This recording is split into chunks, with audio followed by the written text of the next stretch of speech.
मेरे कायद बैरिस्टर असद ज़ैन अवैसी साहब का तहे दिल से शुक्रिया अदा करता हूँ कि उन्होंने एक बार फिर से मुझ पर यकीन जताया और उन्होंने आज ये ऐलान किया है कि औरंगाबाद ईस्ट से मैं विधानसभा का इलेक्शन लड़ूंगा। मुझे खुशी इस बात की है कि मजलिस इत्तेहादुल मुस्लिमीन महाराष्ट्र में बहुत मजबूत, सबसे ज़्यादा मजबूत अगर कहीं है तो औरंगाबाद शहर के अंदर है और ये यहाँ की आवाम ने हमेशा से ही हमारा साथ दिया है और अपनी मोहब्बतों से हमें नवाजा है।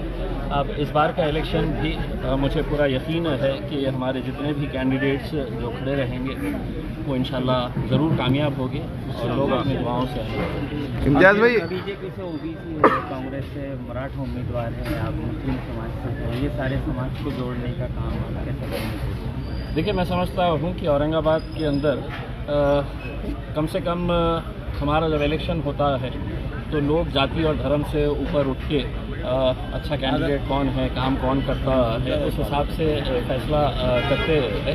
तो इलेक्शन है, कोई हारेगा कोई जीतेगा, यकीनन सब अपने अपने पॉलिटिकल पार्टी से खड़े हुए हैं, हम भी खड़े हैं इंशाल्लाह। क्या आपके जिगरी दोस्तों को आप मैसेज देंगे जो आपके उम्मीदवारी जाहिर होने का इंतजार कर रहे थे?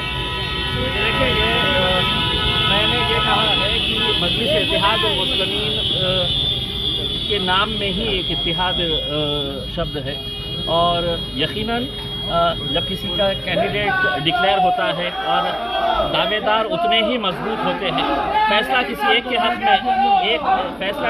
हक में होता है, लेकिन यकीनन जितने भी लोग हैं वो पूरे ताकत के साथ मजलिस के साथ रहेंगे, जुड़ेंगे और पूरी ताकत के साथ काम करेंगे। इसके लिए दूसरी पार्टी में जाने वाले लोगों से देखिए, हर आदमी को ये इख्तियार है कि कौन कहाँ जाना चाहता है, लेकिन मजलिस इत्तेहादुल मुस्लिमीन के अंदर मैं नहीं समझता हूँ कि ऐसा कुछ होने वाला है।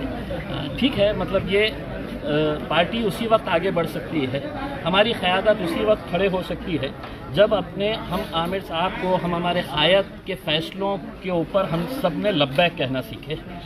उनका जो भी फ़ैसला है, अगर हम अपने क़ायद को ही नहीं मानेंगे तो ये पार्टी कभी बढ़ नहीं सकती है, हमारी क़यादत कभी खड़े नहीं हो सकती है। इसमें साहब ने फ़ैसला किया है, अल्हम्दुलिल्लाह मुझे यकीन है कि पूरी आवाम इसके ऊपर लब्बैक कह के आगे काम करेगी। मुस्लिम मराठा का देखिए, सिर्फ मुस्लिम मराठा ही नहीं है, और भी दूसरे जितने भी लोग हैं जिन्होंने मेरा काम देखा है विधानसभा के अंदर, जिन्होंने लोकसभा के अंदर मेरा काम देखा है, तो यकीनन वो लोग इस बात को सोचते हुए जो गलती लोकसभा के अंदर हुई थी उनसे, तो वो गलती नहीं दोहराएंगे और इस बार दोबारा मुझे विधानसभा के अंदर भेजेंगे। औरंगाबाद की आवाम के लिए कुछ खास मैसेज देना चाहेंगे आप? देखिए, मैं आवाम को सिर्फ इतना कहना चाहूँगा कि हर आदमी को इख्तियार है कि वो अलग अलग पार्टी में रह सकता है। सियासत के अंदर ये ज़रूरी नहीं है कि हर कोई आपका चाहने वाला रहेगा, आपको मानने वाला रहेगा, आपको फॉलो करने वाला रहेगा। आपके मुखालिफिन भी रहेंगे, आपसे मुख्तलिफ राय रखने वाले भी रहेंगे, आपकी कोई अलग आइडियोलॉजी, आपकी अलग सोच के हिसाब से वो हमारी मुखालिफत भी कर सकते हैं, लेकिन इस स्तर के ऊपर मुखालिफत ना करें कि कल जब हमारा आंखों से आंखें मिलेगी, जब आमने सामने आएंगे तो शर्मिंदगी महसूस ना हो।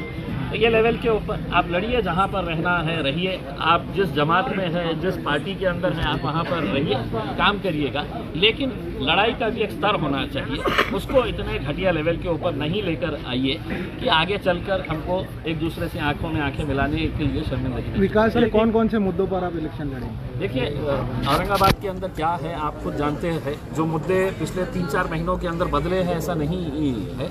औरंगाबाद के अंदर क्या क्या करना है ये तमाम आवाम को हमने लोकसभा के इलेक्शन के दौरान हमने बताए थे। इस बार भी ये है कि इस शहर के अंदर स्कोप बहुत है काम करने का। उसमें अगर जज्बा है किसी के अंदर, कोई जद्दोजहद करना चाहता है तो बहुत कुछ कर सकते हैं। सर, एक सवाल मेरा ऐसा है, अतुल साहब अभी हाल ही में कह रहे थे कि एमआईएम में आपस में ही लड़ाई चल रही है और जिस तरीके से 2 बार मैं जीता हूँ, इस बार भी कोई भी उम्मीदवार मेरे सामने आए मैं इस बार जीतूंगा, ये उनका दावा है। अतुल साहब को ये कहना कि हम दिखाने के लिए कुछ दिखाते हैं और करना भी तो करते हैं, तो आपको दिख रहा होगा कि हम लड़ रहे हैं, अंदर से हम सब जुड़े हुए हैं। अच्छा, इसमें कांग्रेस की तरफ से आज एक उम्मीदवार और मैदान में उतर चुके हैं और देखा जा रहा है कांग्रेस के अंदर भी कई नाराज़गी हो रही है। कई कांग्रेस के नेताओं का ये मानना है कि हम एमआईएम की तरफ अपना रुख कर लेंगे अगर हमको हमारे पार्टी में से किसी को टिकट नहीं दिया गया। ऐसे कुछ चेहरों के नाम आपके सामने आएंगे जो कह रहे हैं कि भाई हम आपका सपोर्ट कर देंगे, क्योंकि हमारे पार्टी में से किसी को टिकट नहीं मिला है, जो नवे आए उनको टिकट दिया गया है? देखिए, ये उनकी पार्टी का इख्तियार है। दूसरी पार्टी किसको टिकट देती है मैं इसके अंदर बहुत ज़्यादा नहीं बोल सकता।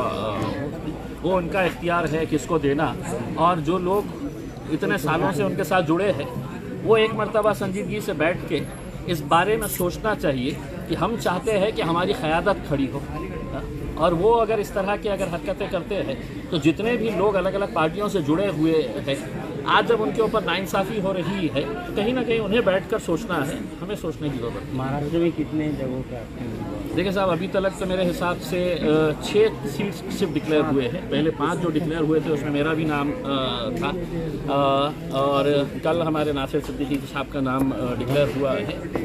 अभी बाकी के जितने भी उम्मीदवार हैं, हम समझते हैं कि 29 तारीख के दिन जो आखिरी दिन है, उस दिन है तो असद साहब डिक्लेयर करेंगे। ठीक, थैंक यू। ओके, शुक्रिया।